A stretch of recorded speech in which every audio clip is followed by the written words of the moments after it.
How's it going, everybody? And welcome to this other special GameXplain discussion about another anniversary of another console. But depending on what region you're in, that kind of varies. But we're going by the American release date because we're all American here. On November 12th, 2020, the PlayStation 5 and PlayStation 5 All Digital Edition released to the public. So I decided to bring in guests who are frankly an expert on this topic. From the PlayStation Trophy Room, a PlayStation podcast, we got Joseph and Kyle.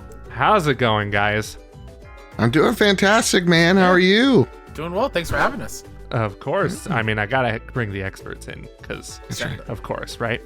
We got the shirts to prove it. Exactly. Yeah, right? we matched today. I don't even have my GameXplain shirt on, but whatever. I didn't feel like throwing it on. But yeah. So you guys are experts on PlayStation. We're gonna talk a lot about PlayStation because this was actually, unlike the Series X, which I didn't get until 2 months later in January this year.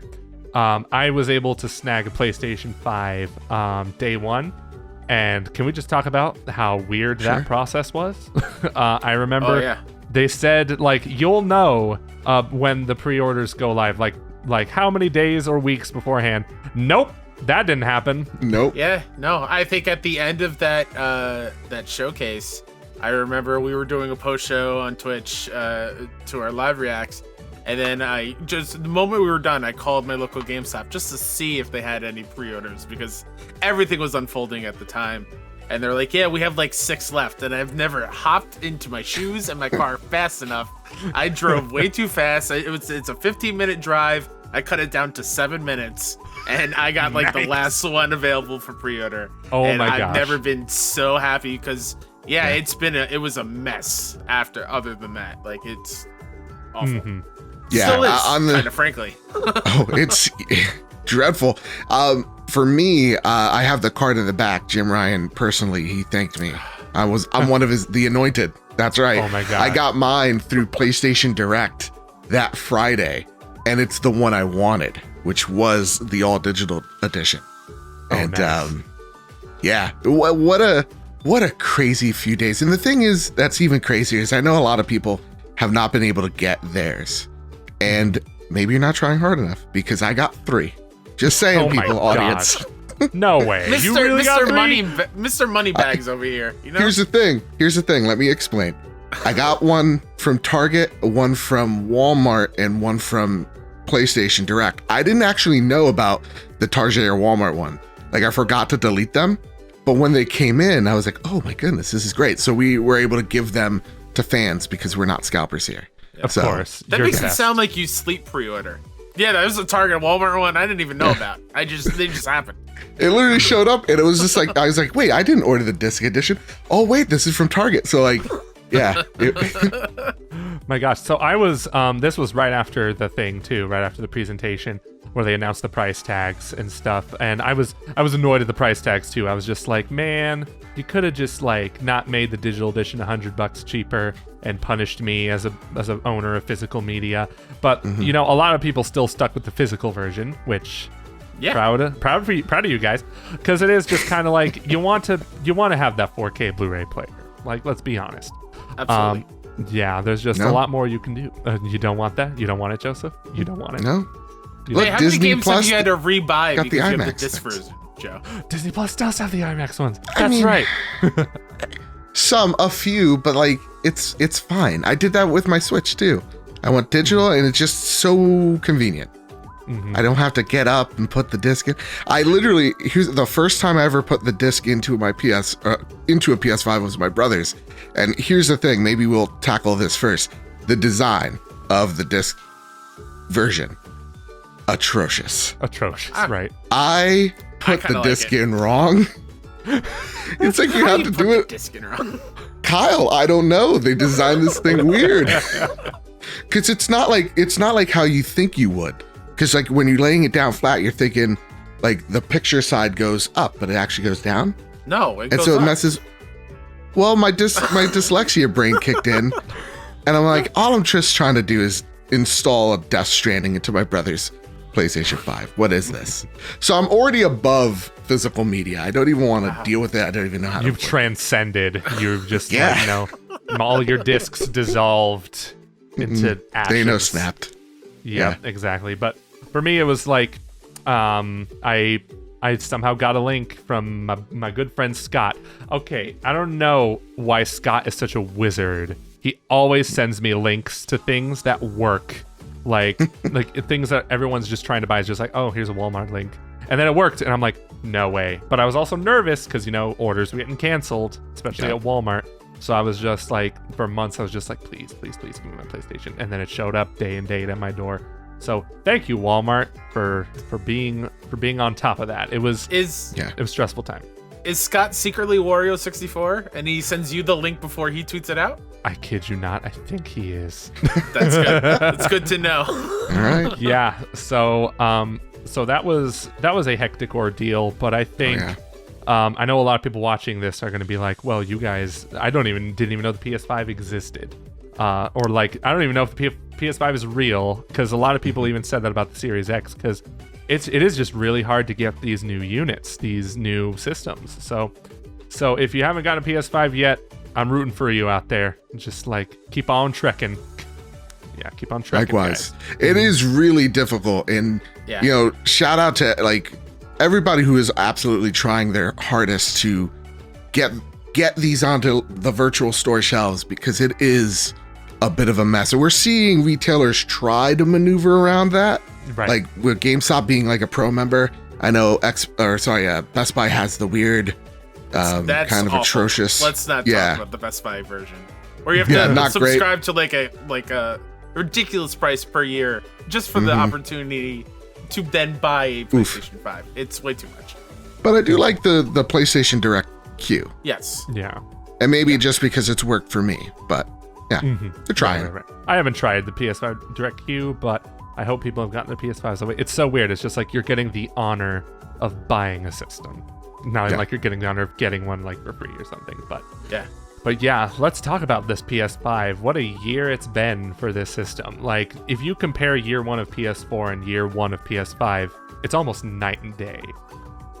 Like, it really is. Like, absolutely. Like, there have been a few great exclusives that have launched on the system. Like, from day one, we got Demon Souls, which I still haven't beaten. I've never beaten a Souls game in my life. Still haven't beaten this one, but I knew I had to pick it up just because it looked magnificent and it plays magnificently too. Joseph, you're a Souls player. Yeah, I'm still waiting for that Elden Ring code. Any minute now that email will come. Demon Souls. Oh my god, I've beaten it twice already. I was going for the plat and then I got sick during it, so I need to. It's gonna take me one more run, and the platinum should be mine. This is definitely the showcase game. If you're going to show people the like beauty that you can get with a PlayStation, the graphical beauty, this is it, because there's something about the vistas that look just like paintings to the flames that look they look like magma. I don't know what else to describe it. It just looks liquid, it just looks hot. Magma. Exactly, yeah.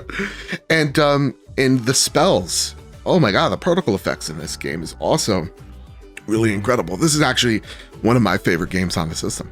Right.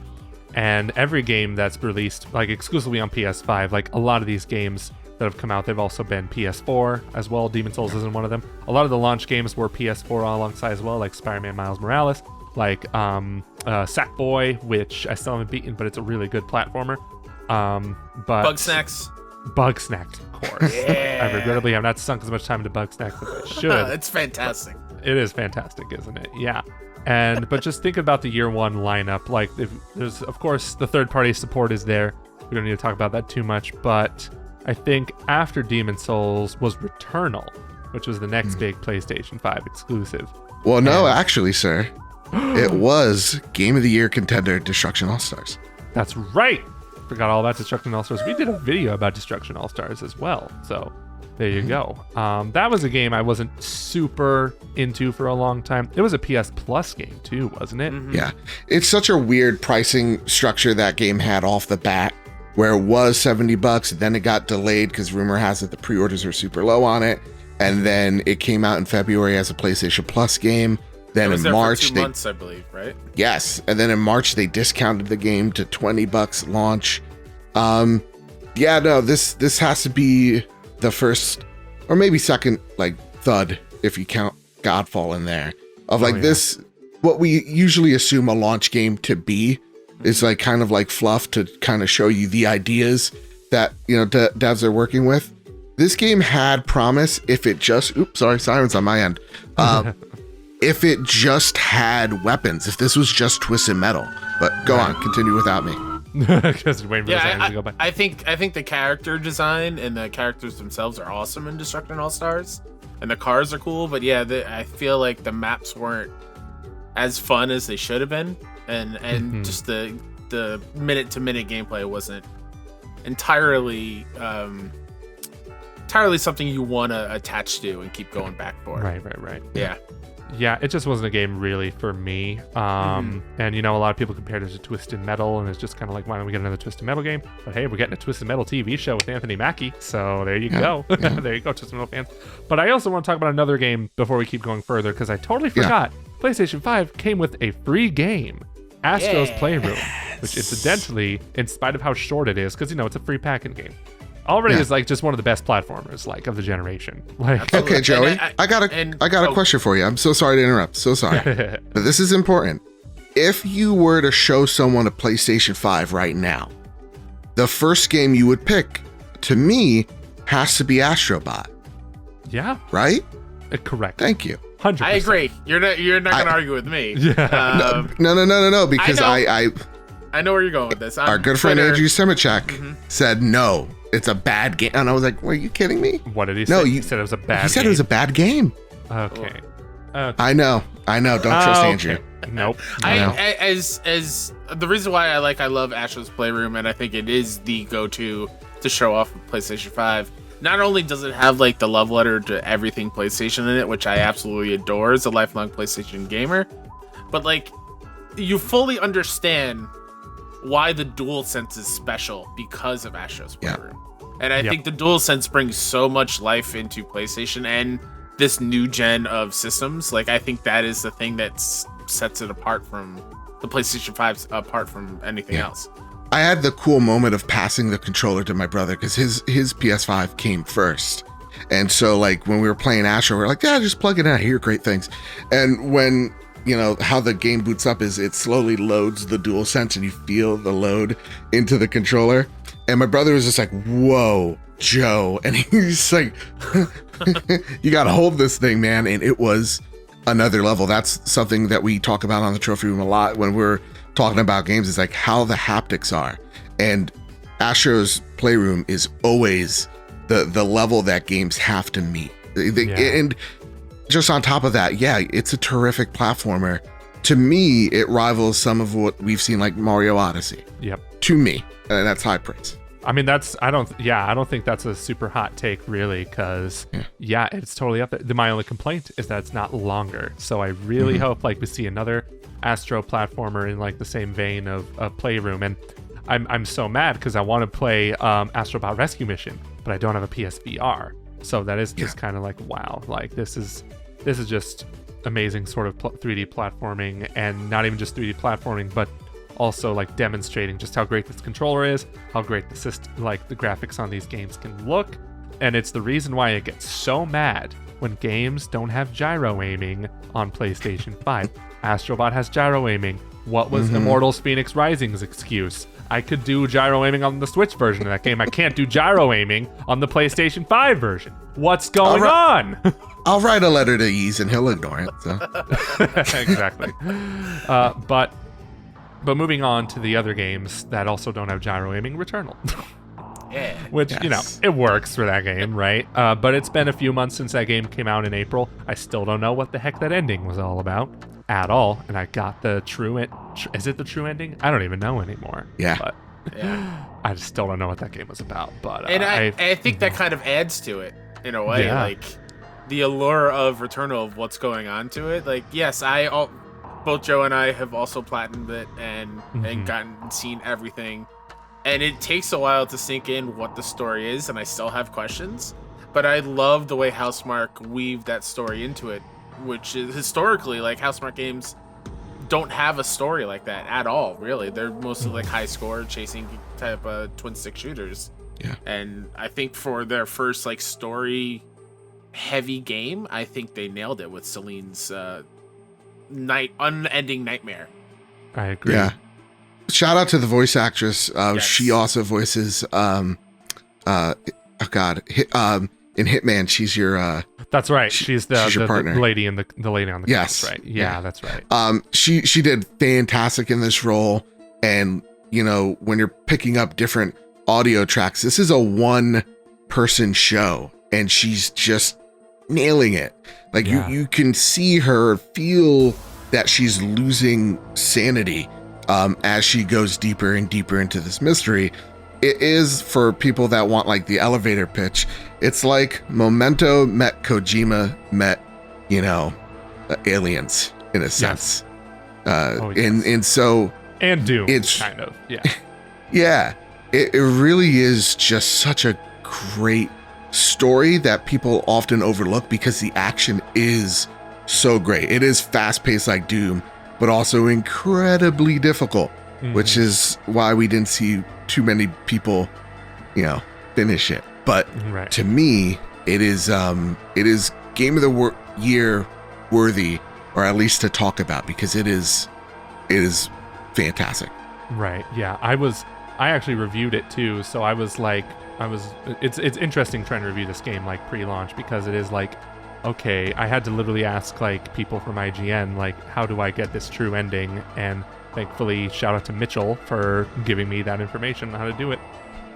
It was interesting for me though, because yeah, the game is difficult, but I don't know, am I just really good at video games, guys? Because I somehow only died on one boss. Only one boss killed me. The second boss, Kyle, we streamed this as well. Kyle got visibly angry at me because I beat the first level like with ease. And Kyle's over here struggling. And then it's when I get to the second boss where it just kicks my butt. And the one thing as a From Software stan that I love about those games is that there's just a moment that clicks with you, and you kind of just succumb to what the game is. And there was a moment in that second boss where something just clicked of what this game really was. And when I beat that second boss, I was like, there's nothing stopping me. I'm beating this game.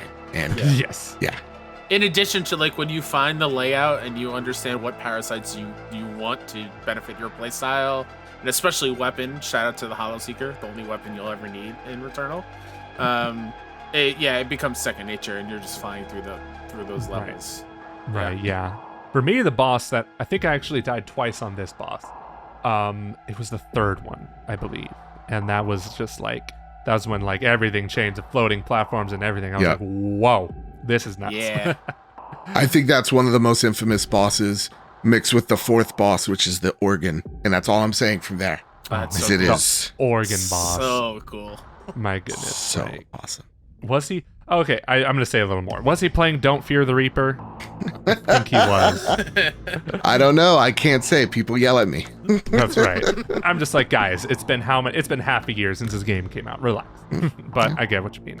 It is a very special experience. It's so interesting because it's a total arcade shooter. Got flying colors everywhere. But they introduced this creepy Lovecraftian story into it, where it's just cosmic horror and based on like Greek mythology. It's just like, whoa.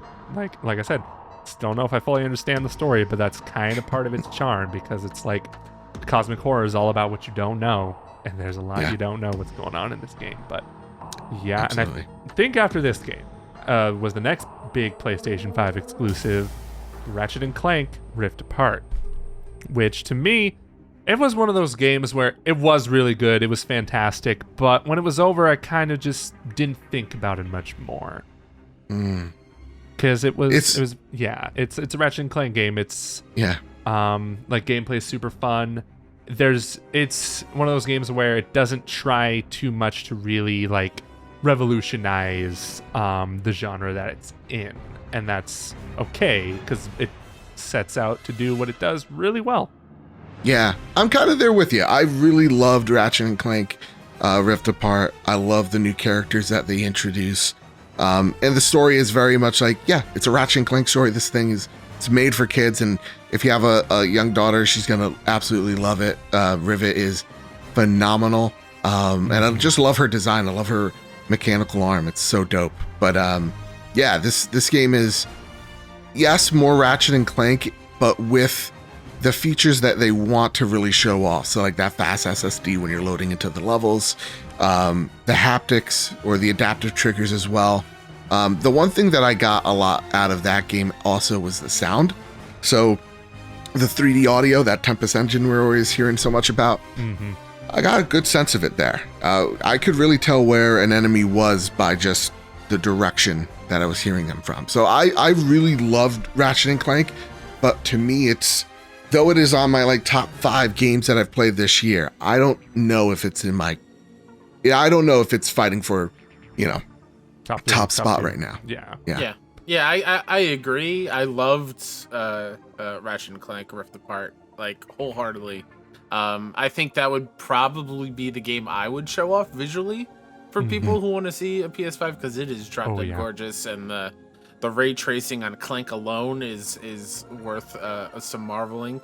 But yeah, I view it as like junk food in a way in video games, where you're having a great time, you're riding a sugar high the entire time you're playing it, but when it's done, there's not too much substance there to like hold on to, like story wise. There are some moments between Clank and Rivet, especially with, I forgot the giant mech, the robot's name, but there's some cool stuff in there where they're talking about being broken, and I'll leave it at that. Like, there's some really cool stuff there that they could explore a little bit more, but I'm excited to see for the future of Ratchet and Clank. I'm totally fine if every couple of years we get a new Ratchet game, because those games are good. It's just nothing that I'm going to great even. Yeah, absolutely. Yeah, absolutely. It's just nothing that I'm going to go back to and showcase for like narrative reasons, or right, other than just to like have a good time and shoot things with the really awesome array of weapons. Like the Ratchet weapons are top tier, and you talk about like the Tempest sound in your ears. The sounds that were coming out when you use your weapons out of the DualSense were really, really cool too. Like, I think of the pixelizer and like the 8-bit retro video game noise that would pop out of your controller as you use it, combined with like the haptics on each gun feeling different, it was fantastic. The Easter egg gun is fantastic. Oh my so cool. So cool. Man, we really was just like, I was hoping when I saw the trailer for this game for the first time that they were going to cross over with Jak and Daxter. They kind of did. Kind of didn't. Yeah. Give me a Sunset Overdrive sequel, please. That's yes, all. please. Just do it. Just do it, Insomniac. You're already crushing it. Like, just keep doing what you're doing. And I heard this game was made without crunch, and that's always nice to hear. That's always amazing to hear. Yeah. I still hear there are issues on Insomniac, but I feel like at this day and age, there's issues with every studio. So, like, studios just be better. That's what I'm saying. But I think after this one, there wasn't really. This one was a console exclusive. It was also on PC. Deathloop. Correct me if I'm wrong if there's anything in between, but that's one that's coming up in my head right now is Deathloop. Kana Bridge of Spirits is around there as well. Oh, yes. I think Kana was after Deathloop. I could be wrong. Yeah, shortly after. I think there's a week or 2 week difference. Yeah, we're going to talk about Kana in a bit, because, man, that game. I wasn't able to review that game. We still got a code from Ember Labs. Ember Labs. Yeah. Yes. They even gave me a sweet care package, and that game. I've seen those I'm not jealous one bit. I'm not jealous one bit at all. It's fine. I got a little rot wisp, guys. I gotta sleep with it, man. Cuddle it. Yep. Yeah. I'm not at all jealous right now. Joey, where do you live? What's your address? I'll be over there. It is. I live on the corner of Go Away, Leave Me Alone. Okay. Yes. P. Sherman, Wallaby Way, Sydney. Exactly. Yes. But while we're on it, let's just talk about Kana. Like, that game was. It was interesting leading up to this game too, because we kind of, there weren't like any preview codes or anything. Review embargoes were like literally right when it released, which was weird because the game is actually really good. That was nuts. Yeah, it's fantastic. I am so excited for the future of Ember Labs after Kana. I think Kana is such a love letter to older games, but I think it does so many cool things. Like, I'm talking like the things that Ratchet didn't do for me, Kana did. Like, I was really attached to the characters and attached to the journey that Kana was going on, and to see that this is Ember Labs' first video game after doing a short, a Zelda short previously on their YouTube channel. I'm just so excited for Ember Labs' future. If I'm Sony, I'd scoop them up. I'm just being a little selfish as a PlayStation fan, but like give them the money, just like all the money. I'm so excited to see what they do. Yeah, I don't even think they need to necessarily buy the studio. They just gotta like just Joseph, partnership. like you said too. Give them money. Just give them lots of money for everything. Honestly, you could tell where the Majora's Mask inspiration comes from. You know how the story how they tackle the story is really, really impactful. And I do want to shout out the incredible animation work from Ember Labs.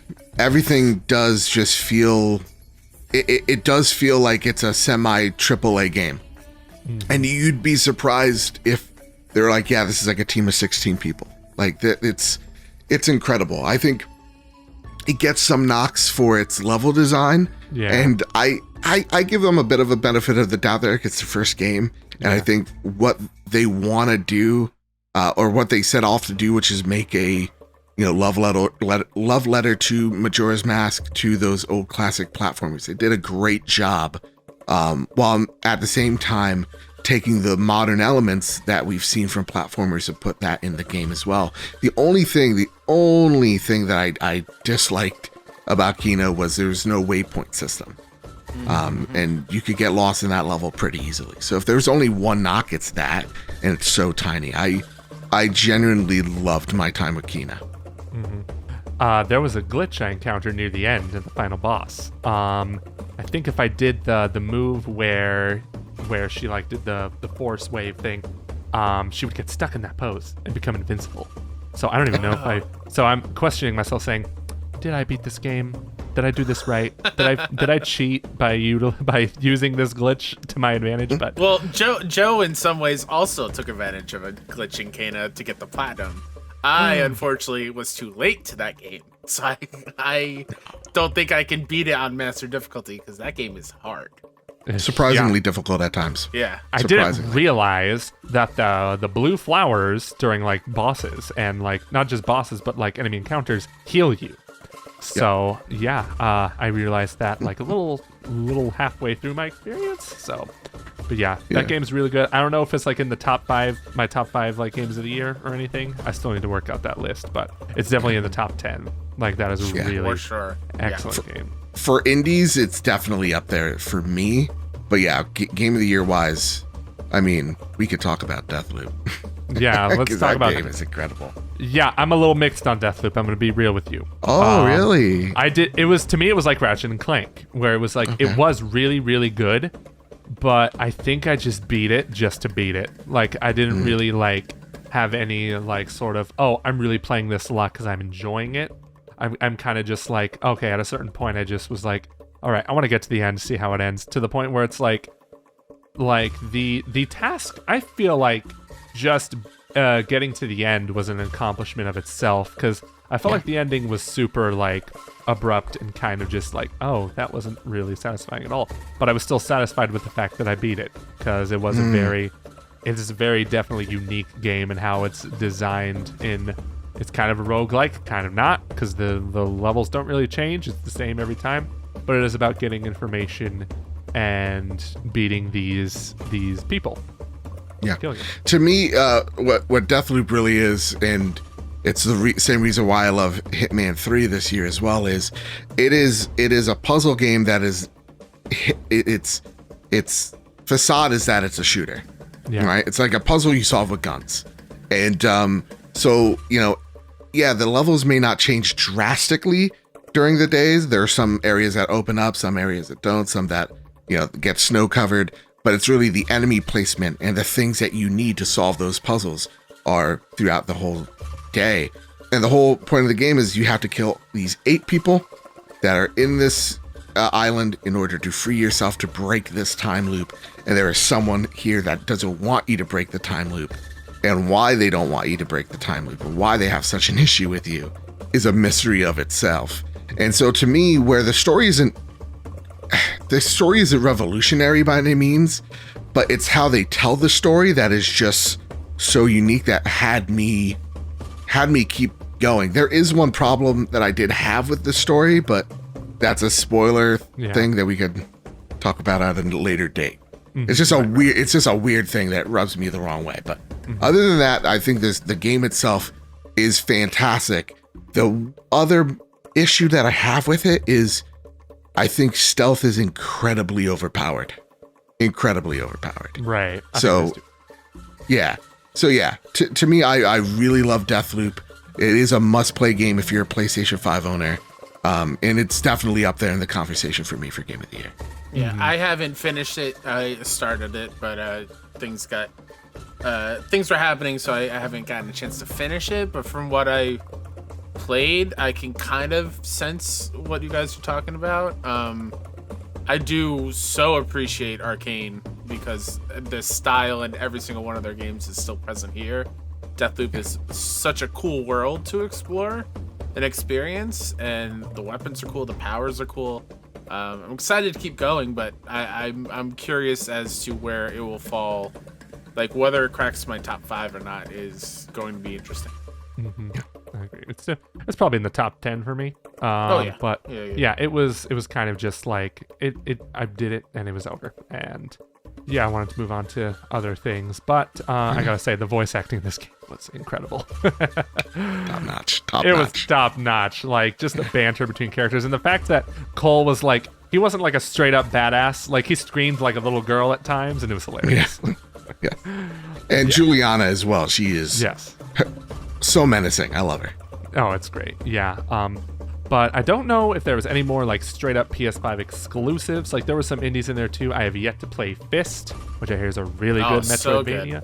It's very good Metroidvania. Very good. Yeah. Chicory is also very, very good from like a puzzle standpoint. Chicory, you said? Yep, Chicory. Okay. Chicory. I'll check that out too. But I do want to highlight a game that's not a PS5 exclusive. It is cross-gen, but you're telling me the PlayStation 5 launched with a Spider-Man game?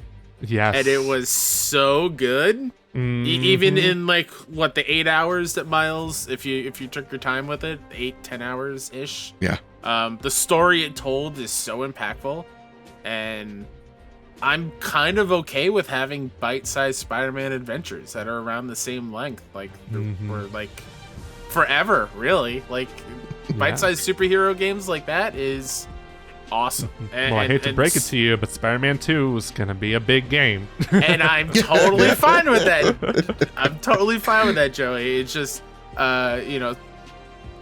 obviously in 2018, Spider-Man swinging around the New York City felt great. Yeah, but like the thing that before PS5 came out, I'm like 60 frames. Who cares, right? Like. I don't care. I'm not a frame person. But the moment you switch it, if you switch it to like the 60 frame mode on Miles and the combat and the swinging, I was like, oh, I get it now.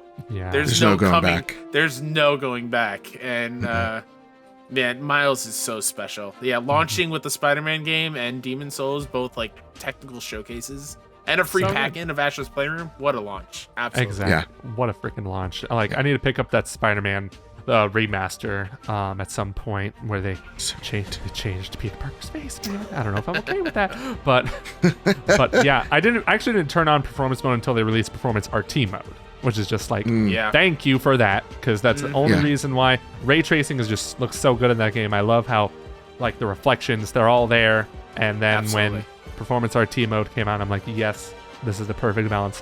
That's why I was disappointed Deathloop didn't have that. I'm disappointed when developers can't figure out to make the performance RT modes in their games. I know it's really hard, so I'm not knocking them too much. But we've had conversations like this prior, where you take a look at this generation. And I want the audience to let us know too, of when you're turning on your next gen console, whether it be an Xbox or PlayStation, what is the thing that you're going after? Because I find myself now going, okay, I get what ray tracing is, and if it's not a Spider-Man game where I'm latching onto a building and seeing the reflections, and that's really impressive to me.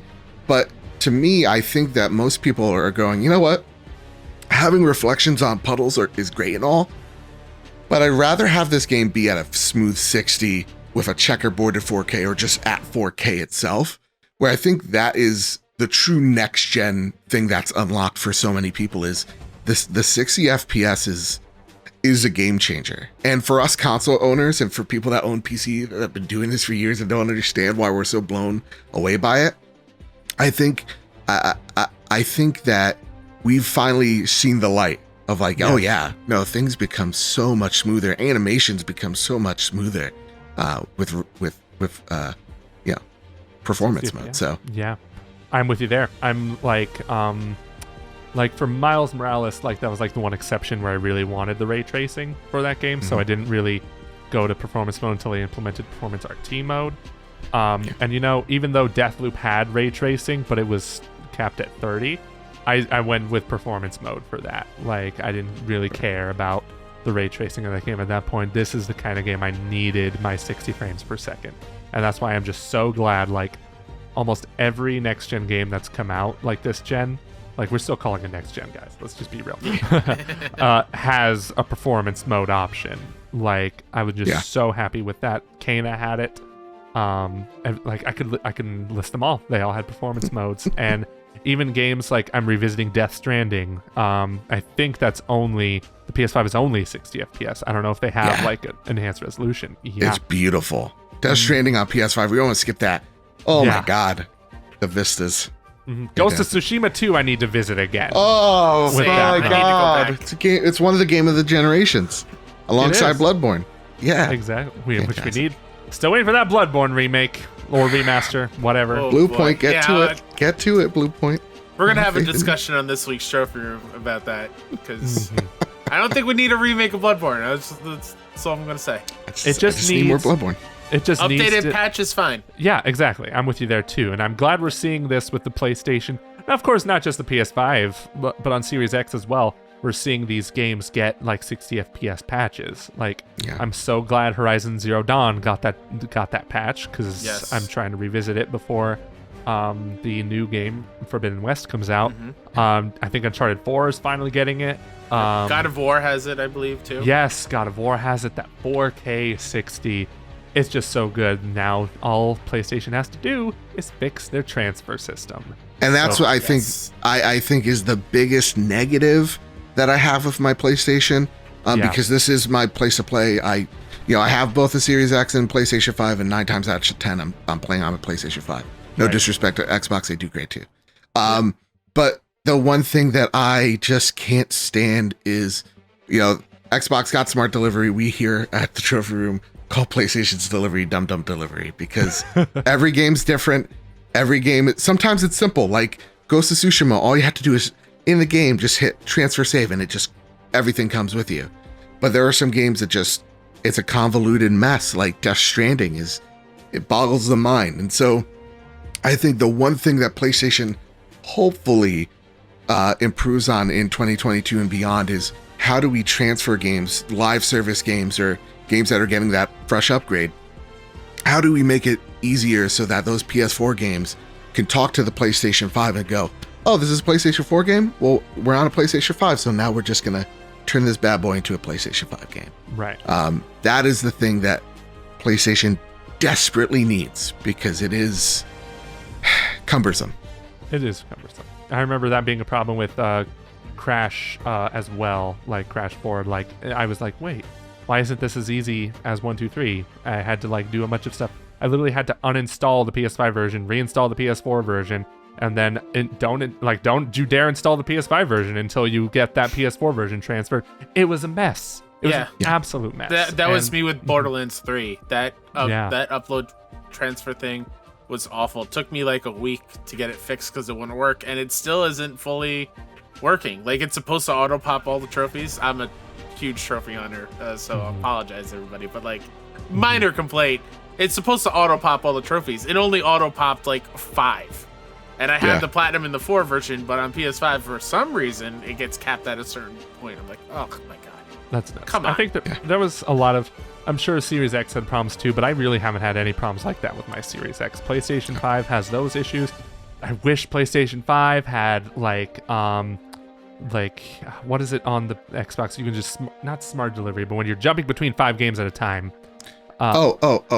It's Oh my god, what is it? This is why we're not We an have the Xbox show. switcher on PlayStation 5. Yeah. The switcher. Which is not as in-depth as whatever Xbox's is, and I can't remember what it's called. This is why right we're now. not the achievement hall. This is why we're the trophy room. Got smart delivery, Oh, this is going to bother me this whole show, you guys. Someone in the comments, yell at me. Please yell at us, please. Yeah.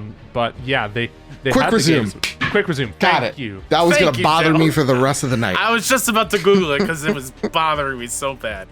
Yeah, and at first I was excited because I see the game switcher option, and I'm like, oh, they have it like quick resume. That's awesome. Nope. It just like, what's the point of game switcher now if it's just brings me back to the beginning? I'm sure they could patch that in later. That's because I remember PS4 didn't have it, so you could put the PS4 into rest mode and continue right where you left off. That took them a few years, or like a year, to like get down where Xbox had that too. Yeah, even with the PS5 as of right now in 2021 is different from what the PS5 was at launch because they fixed a lot of the OS stuff for the better. Like, I don't know who agreed, again, going back to trophies, I don't know who agreed to have trophies go from left to right for the first 8 months or whatever it was of PlayStation 5's life cycle, along with other things like the bar at the bottom. Not being able to like customize it fully. Like there were some things that needed some, and the upgraded storage thing took way I was too about long. to say, I did take my engineering classes. I got my master's degree in physics, and I was able to install my SSD in less than 3 minutes, and it's awesome. I love it. Yeah. I there's been a lot of quality of life stuff. And then the one thing that I really do like about the PlayStation 5 or PlayStation this time around is it really seems like they're taking a lot of feedback from players and trying to address them from the get. So yeah, the things that we have some problems with, like the expanded storage, like, why it took 7 button presses to turn off your gosh dang PS5.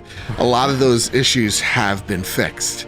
And I really dig that as well. So I agree. I think for me this year has just been like great games, great exclusives, but but it started off rough with the system itself. Like even I was having trouble with my home system where it was just like not displaying the games correctly. It was like it's just like the picture wasn't there, but it still highlighted the icon. It was very strange stuff. I had a Miles issue where the audio wasn't working in the game, and I had to fix a setting on launch day, and there's always some hiccups when a new console launches. Yeah.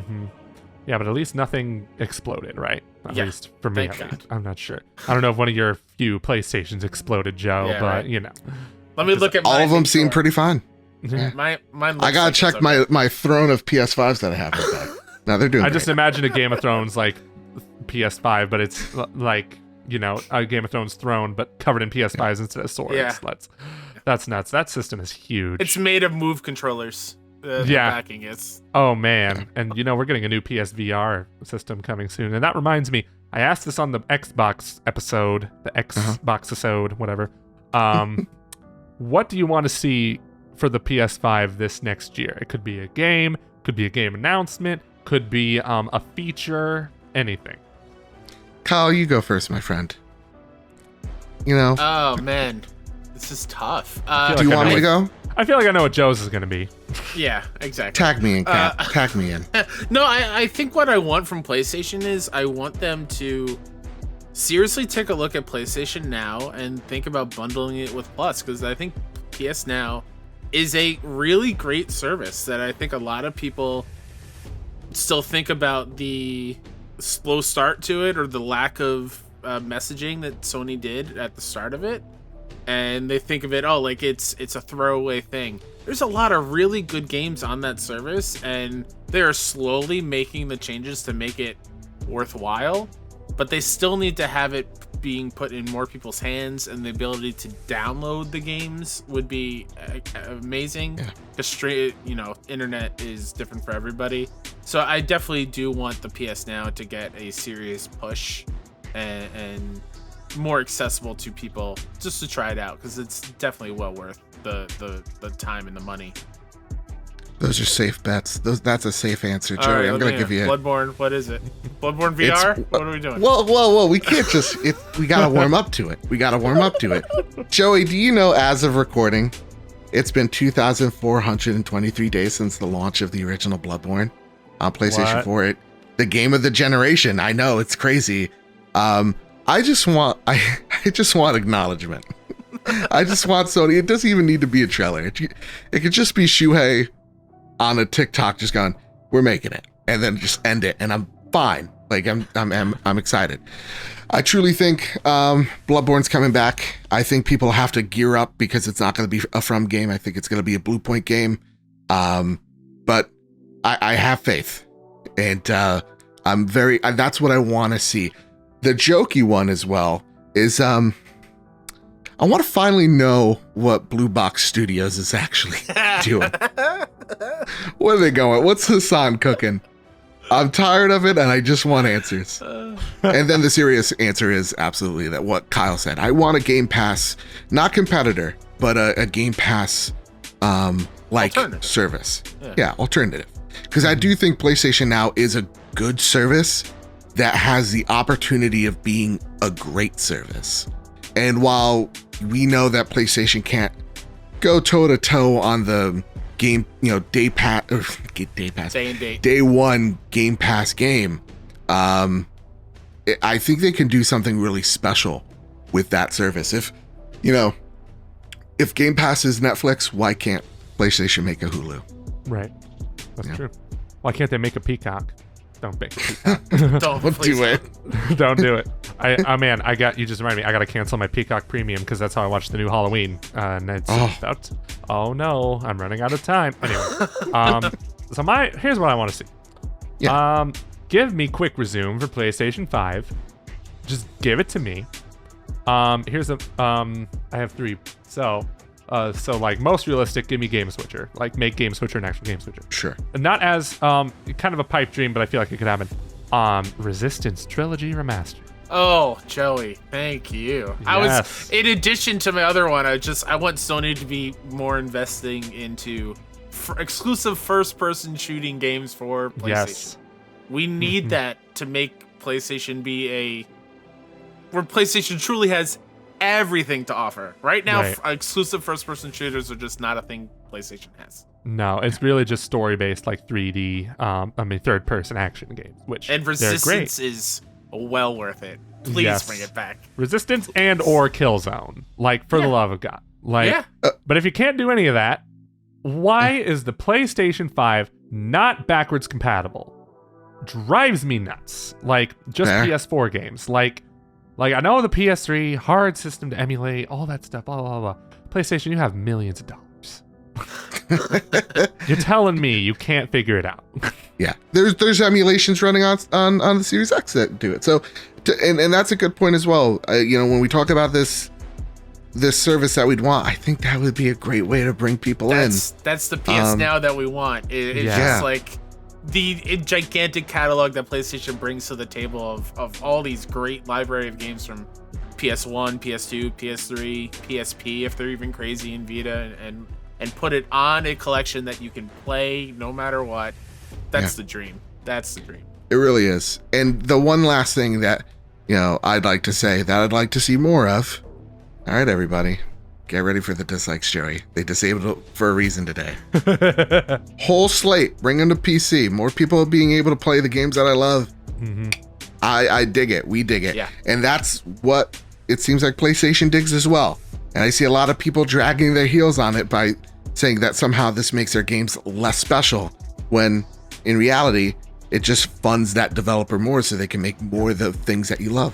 So, exactly. Yeah. And it's just like, that's a great market to get into, because it's like, it's not like you have to pay less for a PC. People are paying a lot of money to run these games on PC. So it is just like, you're still getting like a really good deal by buying a $500 or $400 PlayStation 5 to play these games, and not spending like I'd say maybe a good PC to run God of War is like $800, $900. Right. So that's still a lot of money right there, and that's not even including the monitor. And how else are we going to play as Macho Man Randy Savage in Bloodborne? How do we do that? I was like, yes, think of the mod opportunities, my friends. Like Macho Man Randy Savage versus Kratos. I really just want someone to switch Kratos into Atreus in God of War. Yeah. And like that's all he wants. Atreus be the big tall one carrying little Kratos. That's what I want. My gosh, put Thomas the Tank Engine in Death Stranding. I mean, Death Stranding is already on PC, but like, I'm sure someone's done it. But Thomas the Tank Engine. Instead of the dead whales, it's just dead Thomas. Inside? Oh, I was going to say put little Thomas the Tank Engine inside the pod instead of BB. Choo choo, and it goes back in. Yeah, exactly. It's nuts. But thank you, gentlemen, for joining me on this PlayStation anniversary talk. Joseph, tell us where we can find you. So you can find me over at Mr. Badbit on Twitter. You can find the Trophy Room, a PlayStation podcast, wherever you find your podcast service of choice, whether that's Apple Podcasts, Spotify, Google Play, and you can find the video version of the Trophy Room over on YouTube at the Trophy Room Show. And also you can find the show's Twitter at PS Trophy Room. There you go. That's it. And again, Kyle, thank you so much for having me. Of course. And Kyle, where can we find you? You can find me on Twitter at Mr. K-Step. And if you are into indie games, I co-founded an indie game site, 61indie.com, SIXONEINDIE, where we cover all things indie. So go check us out over there. Of course. And all of this is in the description below. And thank you guys so much for watching this episode of GameXplain. It's not even an episode of GameXplain, but you know, this special discussion here on GameXplain. And be sure to check out the videos on the right for more topics that you might be interested in. But until next time, bye-bye.